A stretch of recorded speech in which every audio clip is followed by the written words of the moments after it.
So, one of the things that I have learned about procedures is that although a certain procedure, say a lower body lift, may be referred to by many different plastic surgeons, and indeed it's an industry standard terminology, but what is involved in that lower body lift can vary greatly from surgeon to surgeon. So, perhaps one surgeon prefers to do the anchor cut where they're going up the midline and across, vertically and then across horizontally. Or another plastic surgeon will just tighten, the midline fascia, the muscles there. Whereas some plastic surgeons will do this corset technique where they are tightening also I believe that would be the transverse abdominis muscles, but the muscles at the side of the body. So what women really are desiring out of their lower body lift is to have this womanly figure. And oftentimes a standard lower body lift, leaves women with a more boyish torso if that woman doesn't have naturally large hips, excuse me. So can you help us to understand why this is so and share some of the techniques that can be used to create this more womanly figure? That's a very good question, and again, I think that in my experience, every person that I see is different. I mean, there's no two people alike. Every person gains weight in different areas, and every person is going to be losing weight in different areas. And if we're talking about primarily the abdominal area and trying to gain that womanly figure with the larger hips, but also the smaller waist, um, then and which is one of the most common problems. And one of the most and one of the reasons is because of the fact that not only does a person gain weight from the muscles out, so to speak, but also they gain weight around the intestines. So what happens is that once the individual loses the weight, they're going to lose the weight around the intestines also to an uneven extent, so to speak. Everybody's going to be different. So what happens is that the muscles that are together are going to end up being spread. Okay, now this can occur with somebody who has had children or pregnancies. Okay, and that may even accentuate that problem. But also somebody who hasn't had children. So somebody who hasn't had children has gained a lot of weight and lost it. Okay, their muscles are going to be spread. So I think one of the main things is to go ahead and put together the muscles in the midline, and that by itself is going to bring the waist in, okay, and accentuate that particular curvature of the body in that particular area, and try to get rid of the up and down procedure. And even if you look on our logo of the American Society of Bariatric Plastic Surgeons, you'll see that that's exactly what our goal is to get from a straight up and down figure to a more curved figure. The other thing is that some of these patients have a lot of lower, in other words, from wide areas. So then by going ahead and making a T incision, okay, you're going to be able to bring it more in the midline, and again make it narrower in that area, or as you mentioned, on the sides also. So there's so many different variabilities and so many different incisions that one can use to try to achieve that. Now, in my experience, I try to limit the amount of scarring, although in my experience also patients that have had a lot of weight loss are more interested in the result rather than the scars. So I think taking into effect a combination of all these things will hopefully be able to achieve that particular waist that the person wants. Now, you're I personally and other plastic surgeons are going to ascertain that in the initial consultation. They're going to say, well, what is it that concerns you? And I think going into a consultation, a patient should definitely write down these specific points that they're very concerned about.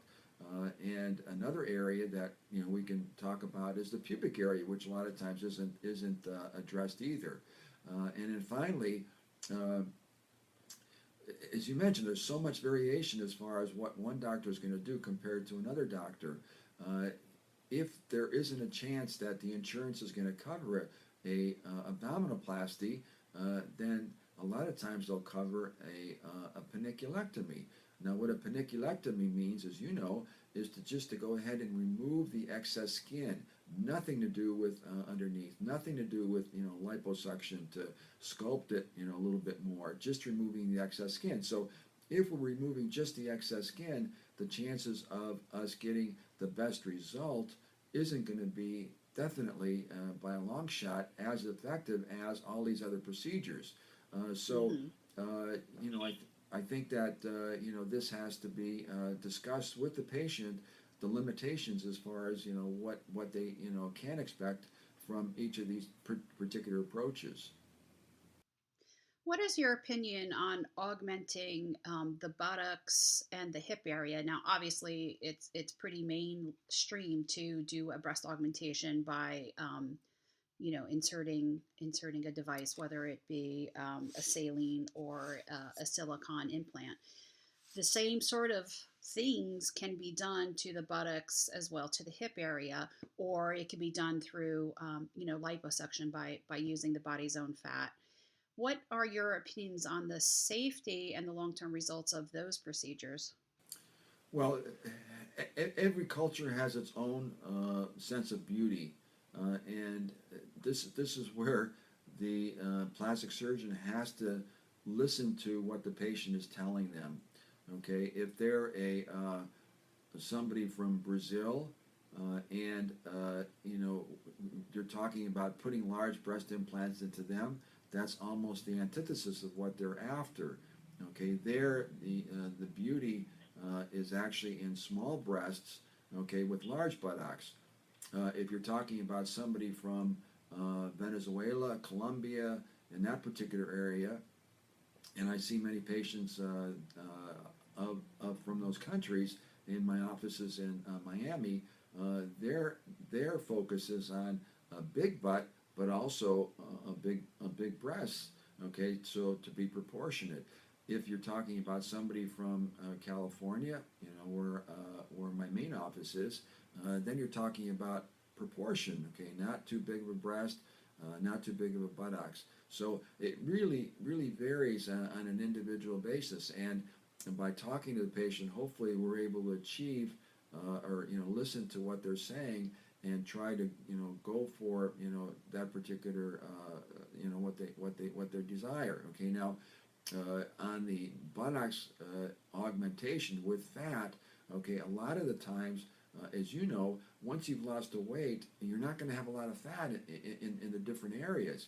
And so you're not going to have a lot of fat as a donor area to go ahead and inject into that particular area in the buttocks. If you do have a lot of fat to inject in there, in my experience, I probably get about a 50 to a 75% retention rate of the fat in that particular area there, which is pretty good. In the breast, unfortunately, we don't get as much. I mean, in my experience, we get probably about a 20 to 40% of a retention rate there. So you're talking about maybe one and a half cup sizes at the very most. Okay, so there you're talking about putting an implant in. As far as the size of the implant is concerned, is really going to depend upon the individual again.